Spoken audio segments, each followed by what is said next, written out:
Let us go in. Okay. A red light flickers at the bottom of the locker, indicating that there are items inside, that it has been forcefully locked and cannot be opened for now. Try to unlock. The storage locker displays a red light, as if some sort of forced lockdown mechanism has been triggered. It can no longer be opened. Forcing it might damage the clue. Christian doesn't want to risk that. Alright, let's try these one then. A yellow light flickers at the bottom of the locker, indicating that there are items inside that have not been locked. Open. A yellow light, indicating, take out.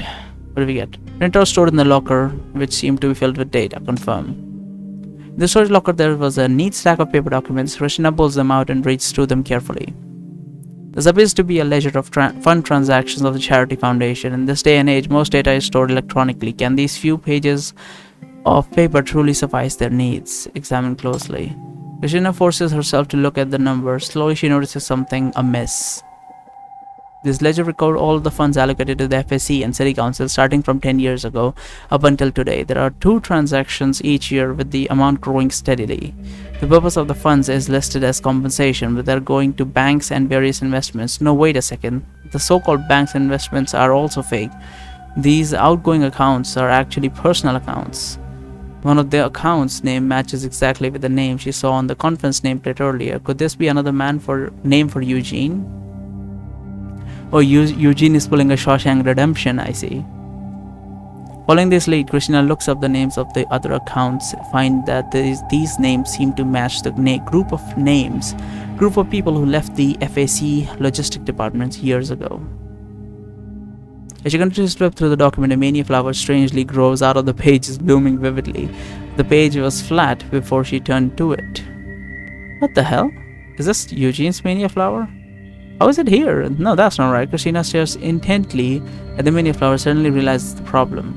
Unlike the broken petals on the vases, this mania flower is intact, but it's pieced together. It's made of many petals of varying sizes and shapes, forming a complete flower bit by bit. The type of petals match those placed in the vases. Eugene's mania flowers get placed at different locations. Do these flowers belong to different people to begin with? Let's try this one. Come on, that's a locker. Open.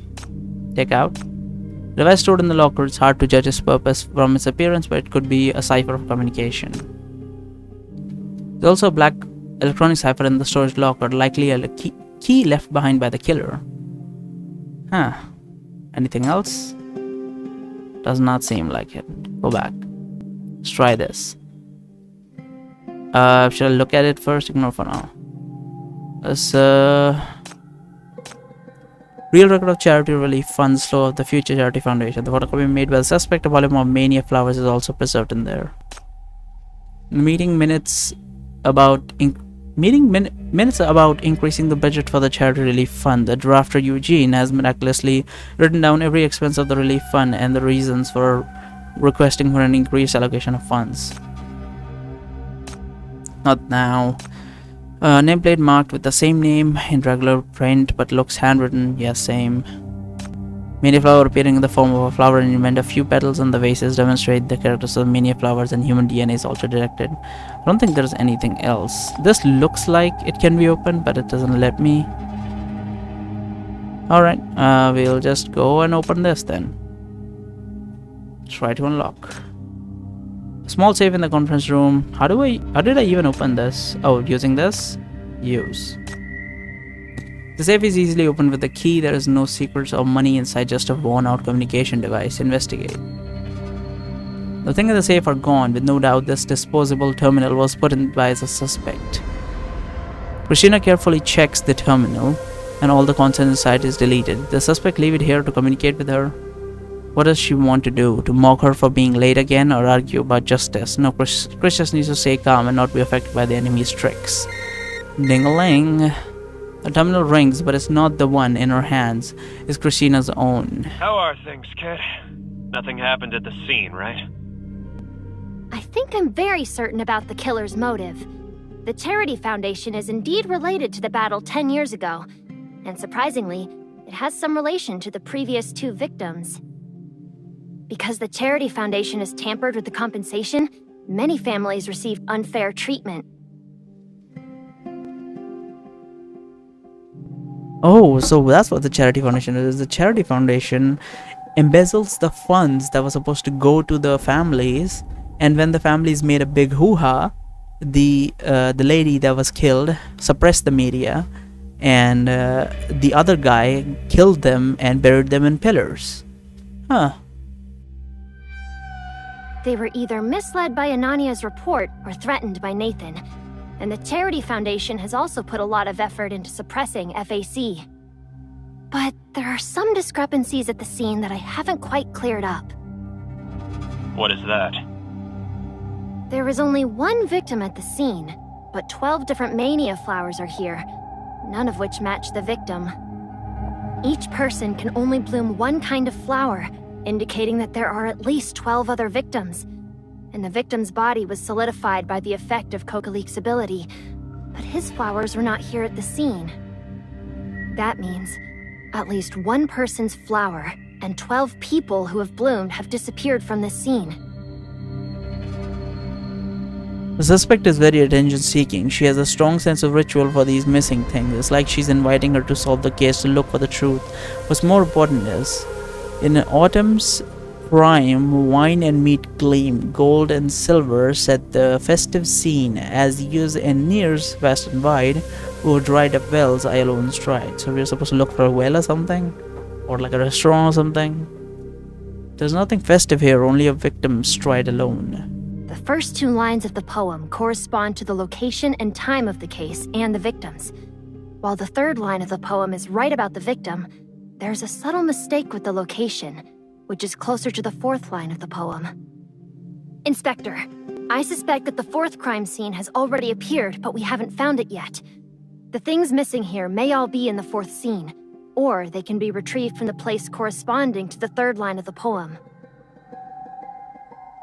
The place corresponding to "In autumn's prime, wine and meat gleam, gold and silver," set the festive scene. Recalling Shalom's speculations, Christina becomes increasingly uneasy. Mr. Dole, can you find out the whereabouts of other core members of the Charity Foundation as soon as possible? Their financial flow... where do they usually spend their money? The victim this time is too special. I think we need to get the upper hand, otherwise... Inspector, look at the TV! We just received another anonymous document.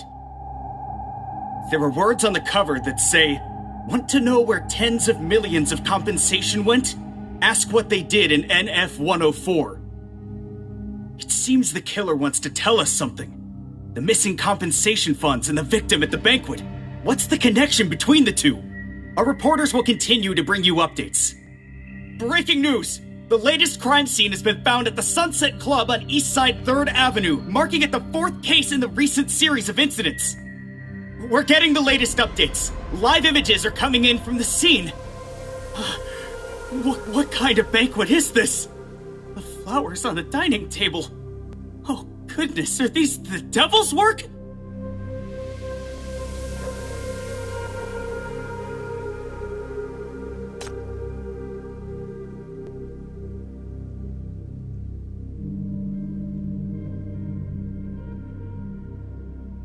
Well, she did say that one person she has seen grow an entire garden depending on their strength.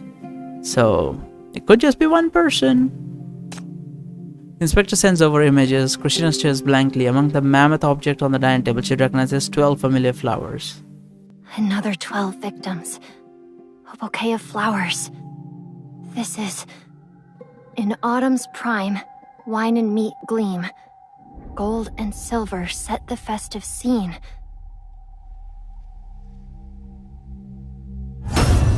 Search complete. Easier than a bunt.